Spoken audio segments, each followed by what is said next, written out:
Hello students, in the previous video we have discussed about the AC current and the three important terms related to the AC current: peak value, average value and the RMS value। तो जरा देखिए जो हमने सीखा। प्यारे बच्चों, सबसे पहले हमने सीखा AC करंट जो होता है वो होता है I नॉट साइन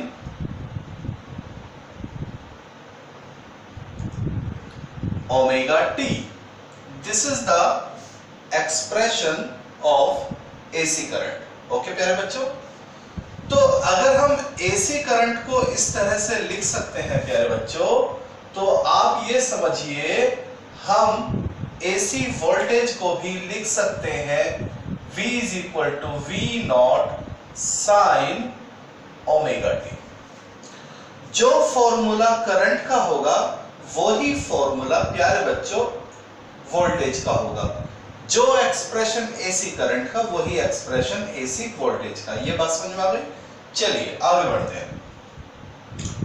इसके बाद हमें मालूम था I नॉट क्या है। I नॉट है peak value of AC current. तो प्यारे बच्चों V नॉट क्या हो जाएगा? Peak value of AC current, तो AC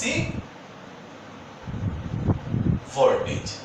ठीक है, ये AC करंट का फॉर्मूला, ये AC वोल्टेज का formula. I not peak value of AC current, V not peak value of AC voltage. और पीक वैल्यू प्यारे बच्चों क्या बताई थी? मैक्सिमम वैल्यू AC करंट की। ठीक है, चलिए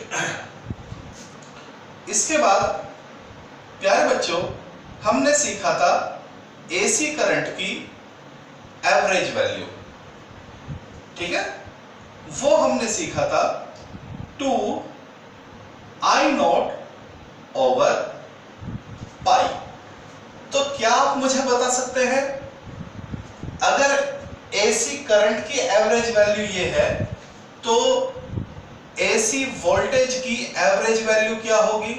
तो जो समझदार बच्चा है वो बोलेगा 2 V नॉट ओवर पाई, क्योंकि मैंने बोला जो फॉर्मूले आप करंट के लिए अप्लाई करेंगे AC करंट के लिए वही फॉर्मूले बन जाएंगे AC वोल्टेज के लिए। अगर हम आपसे बोले AC करंट की RMS वैल्यू क्या है, तो आप कहेंगे I नॉट अपॉन √2। तो प्यारे बच्चों क्या आप बता सकते हैं AC वोल्टेज की RMS वैल्यू क्या होगी? तो वो होगी V नॉट अपॉन √2। तो अगर आप ध्यान से देखेंगे जो फॉर्मूले AC करंट के लिए है वही फॉर्मूले AC वोल्टेज के लिए। ठीक है प्यारे बच्चों, तो ये मैंने आपको प्यारे बच्चों सिखाया कि AC करंट की वैल्यूज कैसे लिखेंगे और AC वोल्टेज की वैल्यू कैसे लिखेंगे। AC करंट का एक्सप्रेशन, AC वोल्टेज का expression, peak value of AC, peak value of voltage, average value of AC current, average value of AC voltage, RMS value of AC current, RMS value of AC voltage. तो current के अलग फॉर्मूले, voltage के फॉर्मूले। बात समझा गई? अब मैं आपको सिखाऊंगा इन दोनों में रिलेशन कैसे बनाते हैं। तो प्यारे बच्चों इसको आप सीख लीजिए। अगर आप थोड़ा सा भी ध्यान देंगे तो फॉर्मूले आपको आसानी से याद हो जाएंगे, और अगर फॉर्मूले आप बनाना सीखे तो न्यूमेरिकल तो आप इजीली कर देंगे। तो प्यारे बच्चों जरा एक चीज मैं आपको सिखाने जा रहा हूं, बहुत ध्यान से समझना। आपको मालूम है V is equal to I R। ये बहुत ही कॉमन फॉर्मूला है हमारा Ohm's law, V is equal to IR। तो इसमें एक बात समझ लीजिए, जैसा करंट होगा वैसा ही वोल्टेज होगा। इस चीज को समझ लीजिए, जैसा करंट वैसा ही वोल्टेज। अभी समझाते हैं। देखिए, या ये कह दीजिए जैसा वोल्टेज वैसा ही करंट। बात समझा भाई? अगर मैं लिखता हूं, जरा ध्यान देना, मैं इस फॉर्मूले को 3 बार लिखता हूं। 1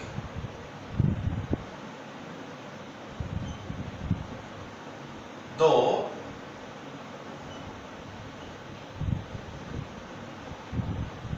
ये मैंने इस फॉर्मूले को प्यारे बच्चों 3 बार लिखा।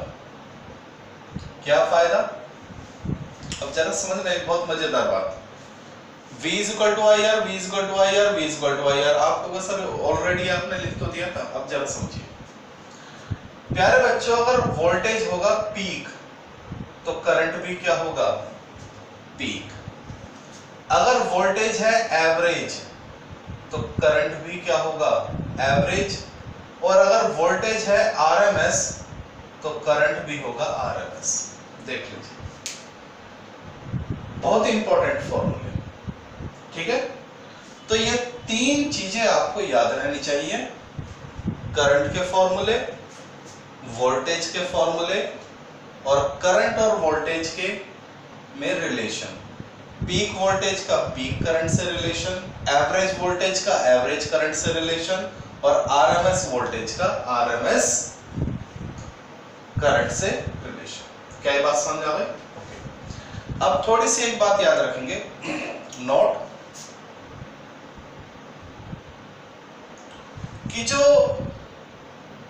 220 वोल्ट होता है, 220 वोल्ट, न्यूमेरिकल में जब भी आपको 220 वोल्ट मिल जाए तो समझ लीजिए ये जो 220 वोल्ट होता है ये वोल्टेज की आरएमएस वैल्यू होता है। इस चीज को समझ लीजिए, जब भी आपको बोला जाएगा वोल्टेज 220 है तो समझ लीजिए उसने आपको आरएमएस वैल्यू दे दिया है। तो मेरे ख्याल से ये आपने नोट डाउन कर लिया होगा, समझ लिया होगा। अब प्यारे बच्चों, इनका एप्लीकेशन न्यूमेरिकल करते हैं अपने एनसीईआरटी के, और देखिए किस तरह से, अच्छी तरह से इनको देख लीजिए और सिर्फ इन्हीं को अप्लाई करके कैसे हम हर न्यूमेरिकल को सॉल्व करते हैं।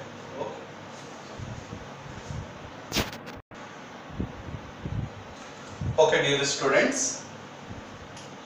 We have example 7.1 of our NCERT. ये आपको मिल जाएगा एग्जाम्पल 7.1।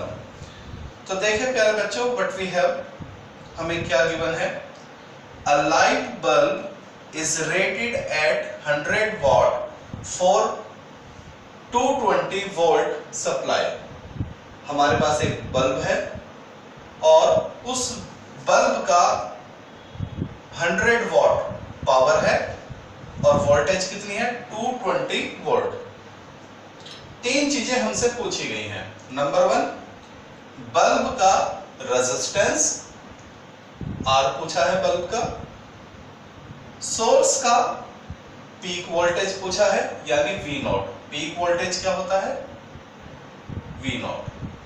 और दूसरा RMS करंट यानी I RMS आपसे पूछा गया है। तो प्यारे बच्चों, let's solve the given situation. चलिए सॉल्व। सबसे पहले हमें फाइंड आउट करना है रेजिस्टेंस। क्या फाइंड आउट करना है? रेजिस्टेंस। तो रेजिस्टेंस हम कैसे निकाल सकते हैं? तो समझिए, सबसे पहले तो हमें गिवन वैल्यूज क्या हैं वो देखते हैं। What are the given values? तो एक तो प्यारे बच्चों हमें पावर गिवन है P 100 वाट, दूसरा वोल्ट दिया हुआ है यानी V 220 वोल्ट। ठीक है, ये दो इंफॉर्मेशन हमें गिवन है, पावर और वोल्टेज, ये हमें गिवन है। तो पावर और वोल्टेज में कुछ फॉर्मूला होता है और हमें फाइंड आउट क्या करना है? रेजिस्टेंस फाइंड आउट करना है। हमें R फाइंड आउट करना है। तो प्यारे बच्चों, क्या इन तीनों में कोई रिलेशन है? बिल्कुल है। देख लीजिए, P is equal to V I, ये बहुत ही बेसिक फॉर्मूला है प्यारे बच्चों। Power is equal to voltage into current, ये मेन फॉर्मूला है। अब मुझे मुझे यहाँ पे आर चाहिए, रेजिस्टेंस। तो जरा ध्यान देना, यहां मैं इस I को कन्वर्ट करता हूं, तो V is equal to I R, तो यहां से I क्या हो जाएगा, V अपॉन R। तो इस I की वैल्यू इसमें पुट कर दीजिए, तो P is equal to V upon V, I की वैल्यू क्या हो जाएगी, V अपॉन R, यानी P is equal to V square upon R। क्या ये बात समझ में आ गई? ओके, तो समझिए हमें पावर फाइंड आउट करना था, और हमारे पास क्या है, V और R। V हमारे पास है, तो यहां से R आ जाएगा V square over P। P is equal to V square upon R, तो R क्या हो जाएगा, V स्क्वायर अपॉन P। चलिए, तो V की वैल्यू हमारे पास है, P की वैल्यू हमारे पास है, तो R क्या हो जाएगा, V की वैल्यू रखिए और P की वैल्यू रखिए, कितनी है, 100। R is equal to 220 multiply 220 over 100।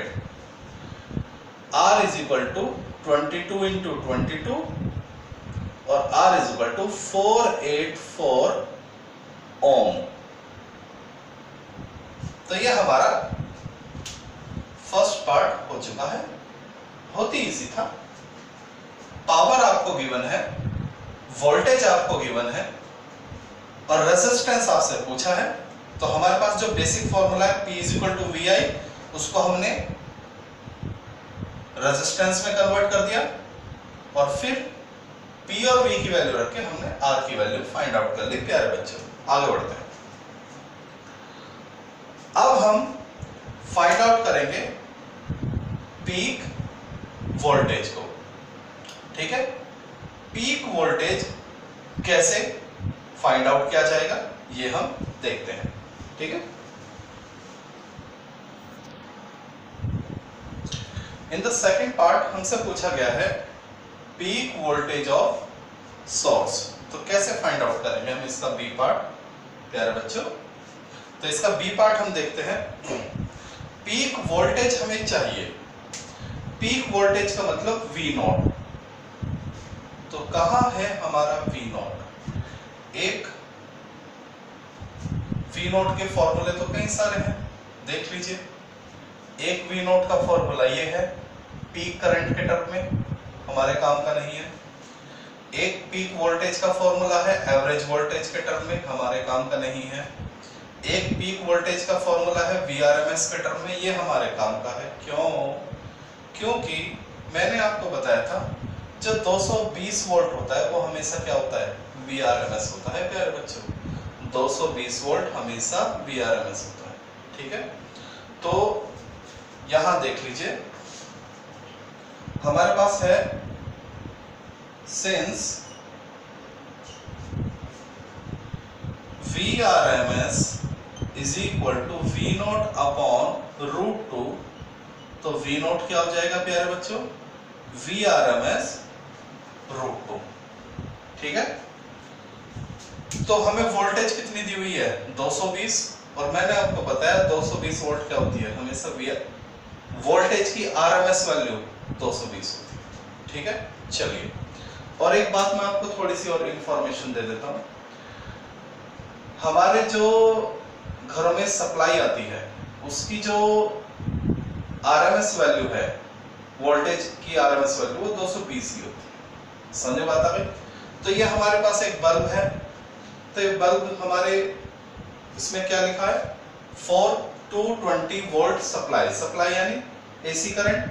तो हमारे घर में जो AC है वो तो कितने, उसकी जो RMS वैल्यू है, वो हमारे हाउसिंग में जो AC करंट आता है उसकी, प्यारे बच्चों, जो RMS वोल्टेज है वो हमेशा 220 होती है, ठीक है। चलो, तो यहां से इसको आप रट लें, जब भी आपको VRMS लेना होगा 220 AC के, ठीक है। चलो, तो VRMS की वैल्यू 220 अंडर रूट 2, 220 रूट 2 की वैल्यू प्यारे बच्चों क्या होती है 1.414, ठीक है। और जब आप इसकी वैल्यू निकालेंगे तो ये आ जाएगा 311.08, ठीक है। तो अगर हम इसको राउंड ऑफ करेंगे तो ये 80 को 1 बना देगा और उसको भी राउंड ऑफ करेगा तो एक्चुअली ये आंसर 311 ही आने वाला है वोल्ट, ठीक है। This is our solution, clear. चलिए लास्ट जो हमें फाइंड आउट करना है सी पार्ट देख लीजिए। हमसे पूछा गया है आरएमएस करंट, आरएमएस करंट। तो देखिए एक तो आरएमएस करंट ये है जिसके लिए मुझे आई नॉट चाहिए, आई नॉट मेरे पास है नहीं, और एक मेरे पास आरएमएस करंट ये है जिसके लिए मुझे क्या चाहिए वीआरएमएस, जो मेरे पास ऑलरेडी है। तो देख लीजिए, since VRMS is equal to IRMS into R, ये फॉर्मूला आपके पास है। तो आपसे करंट की RMS वैल्यू पूछी गई है, तो यहां से प्यारे बच्चों IRMS क्या हो जाएगा VRMS upon R, IRMS is equal to VRMS कितना है प्यारे बच्चों 220, और रेजिस्टेंस आपका कितना आया है 484।